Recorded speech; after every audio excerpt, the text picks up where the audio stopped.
Good evening, everybody. MG here. MGCovers bringing you a brand new sports handicapping video.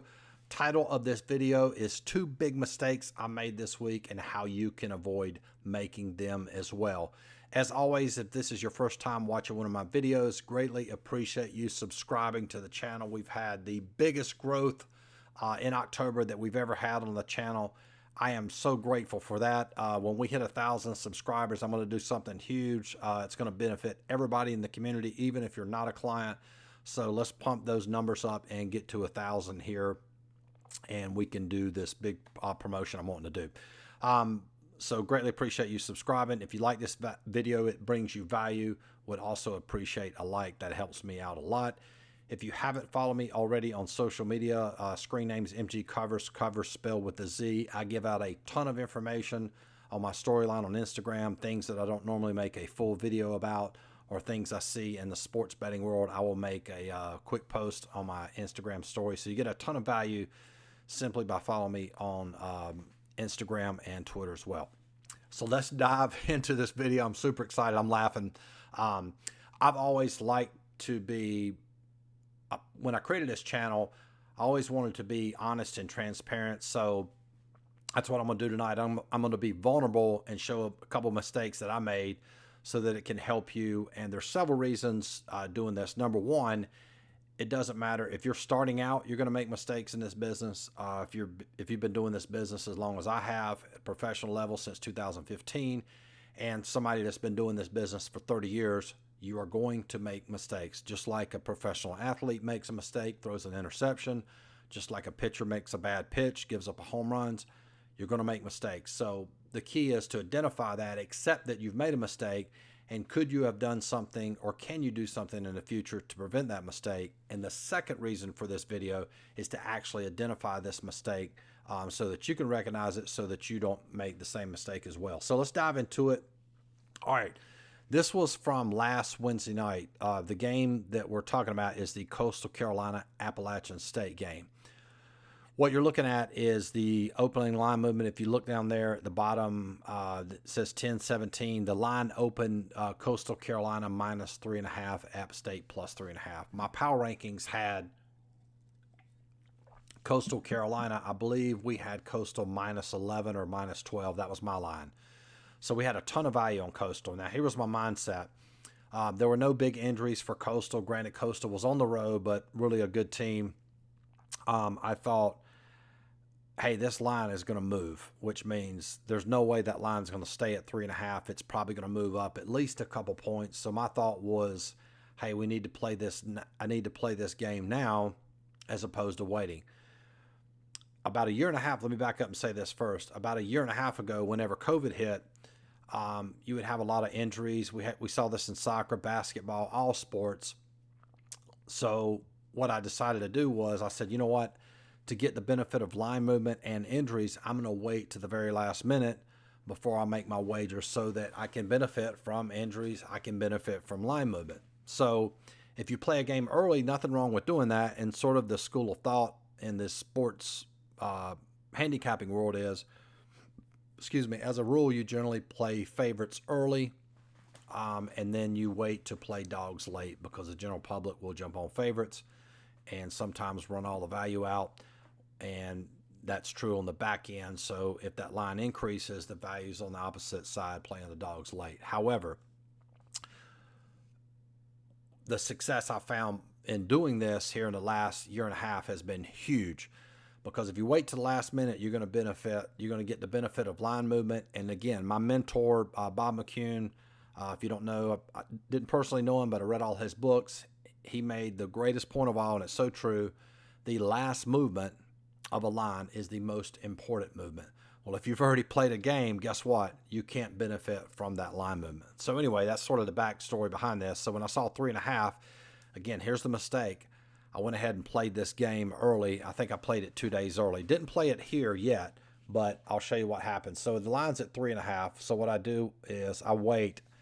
I think later that day, yeah. And you can see there at 10:18, 5:51, the line moves to 4. This is when I actually place the wager and send the play out to clients. So I was correct, right? This line was going to move in against Coastal. So if I was going to get value, I needed to play it early. So the line moves to 4. Didn't really think too much about it, and throughout the throughout the week. And then you can look there. The day of the game was 10:20. Yeah, this is Wednesday. It was a Wednesday night game. You can see the line goes all the way up to Coastal minus 5.5. So I'm thinking, hey, I don't know if I checked it, but I think I did at some point. You know, hey, we played this game at 4. The line's now 5.5. We have a lot of closing line value. Closing line value is where your line is compared to where the line closes at. So we had it at 4. The line's at 5.5. It's looking good. But again, we cannot benefit from line movement because we have already placed our wagers. And look what happens here at the end. The line goes down a full point all the way to 4.5.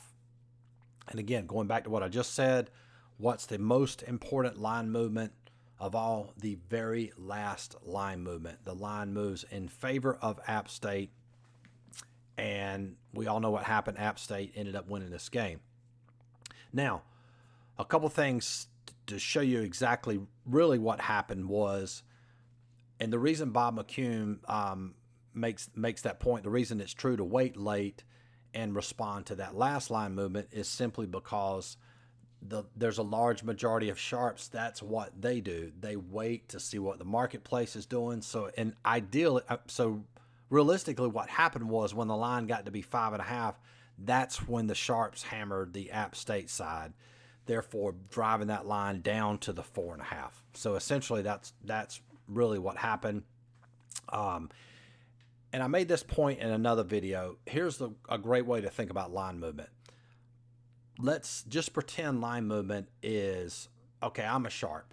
So the way that I think about line movement, just really simple. This is a very simple way to think about line movement. Say I'm a sharp and I'm in the room with 9 other sharps, okay? And then we're talking about this game, and I tell the other 9 sharps, hey, I'm going to play Coastal Carolina. In fact, I've already played Coastal earlier in the week.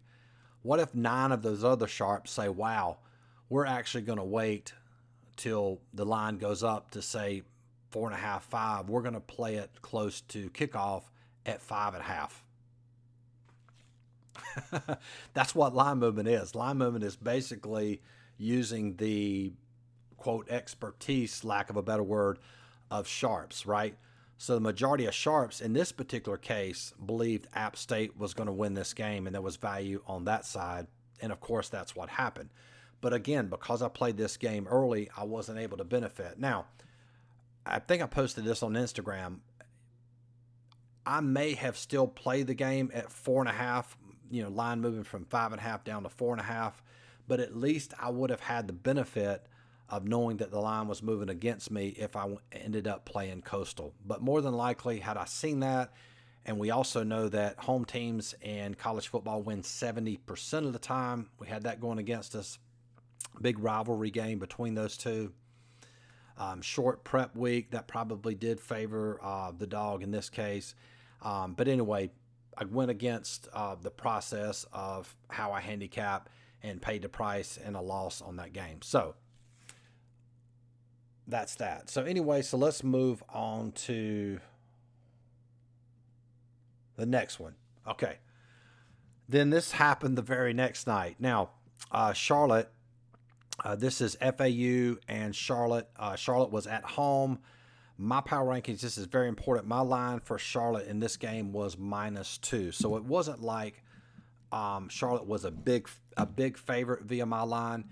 And there's always a margin, there's a margin of error in sportsbook lines. There's a margin of error in my lines. And at a -2, I mean, you could basically say that game was even, maybe a slight edge to Charlotte, but there's a big difference between, Charlotte -2 as opposed to my line, being like -9 or 8. Like example, yesterday, Raiders were -2.5. My line was -9.5. That's a big difference, right? A big differential. So Didn't play this early, but you can see there, look where it says 10-17 down there at the bottom, 6-13. So this line opens at 5.5 Charlotte.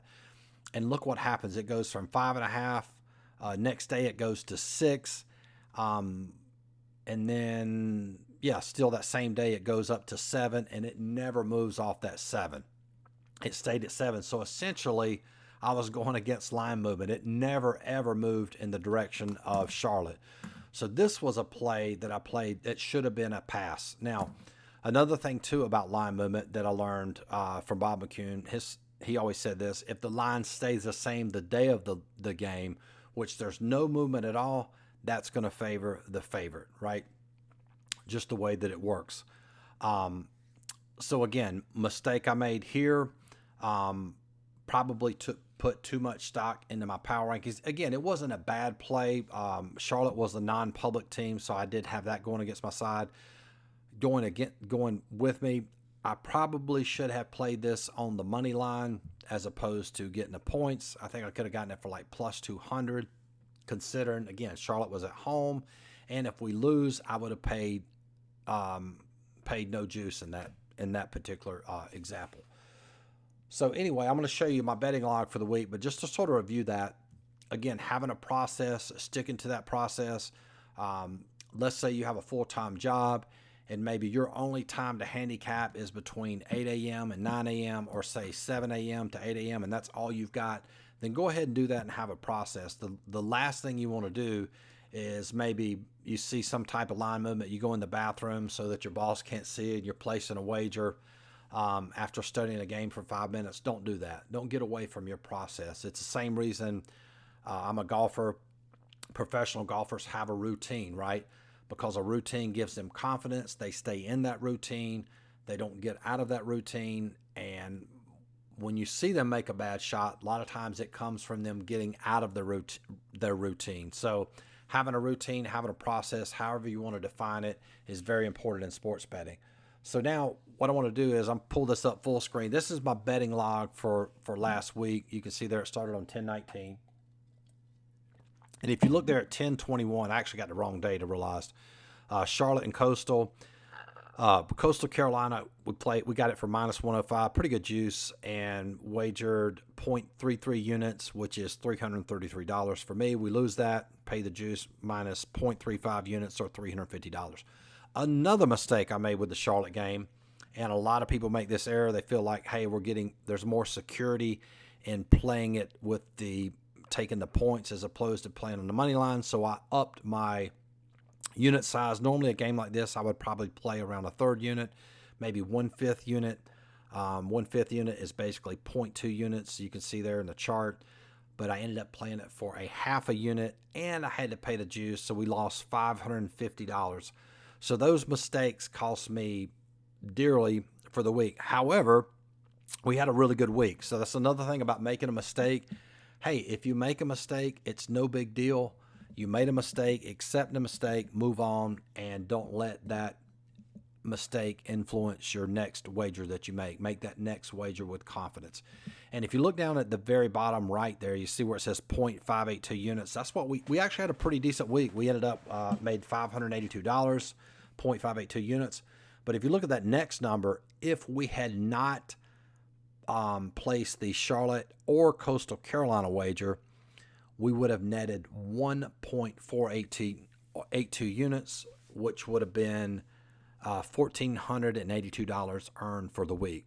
And there was a great Warren Buffett quote I heard a long time ago. He was referring to the stock market, but it's true in sports betting. He said, in order to make money or get rich, the first thing you have to do is learn how not to lose money. That is a great quote.